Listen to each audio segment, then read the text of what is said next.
Hello everyone, I am Matt from Digital.Flash.Fire and welcome to the Summoner Guides for Final Fantasy XIV. We're going to be taking a look at some of the new skills, what they do, how they work. Helping me today is my summoner, Scooty Puff Jr. And the first thing that we're going to be looking at today is the level 52 Painflare.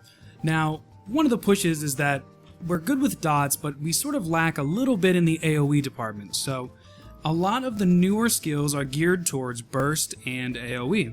Painflare being one of them. It's an instant cast, it's got a 10-second cooldown, and it's just another thing to burn an Aether Flow stack on. So it deals unaspected damage with a potency of 200 to a target and all enemies nearby it. It can only be executed underneath Aether Flow.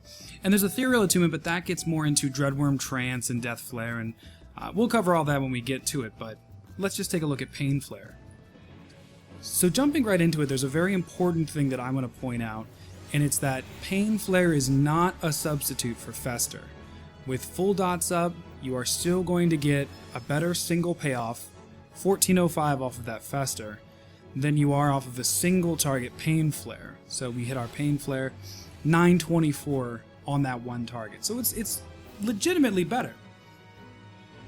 Now as you start to get two targets, it pulls ahead very slightly. Some people use it, some people don't.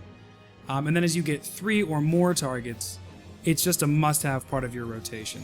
So, and it doesn't rely on whether or not you have your dots up either. So we can just sit here and we can just hit Painflare, a little bit less than 1,000 to each of them.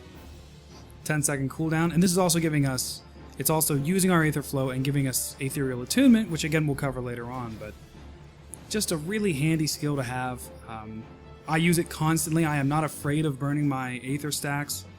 And so if you have any questions about what it can do or what it does, hopefully I covered everything in here, and we'll see you with the next skill.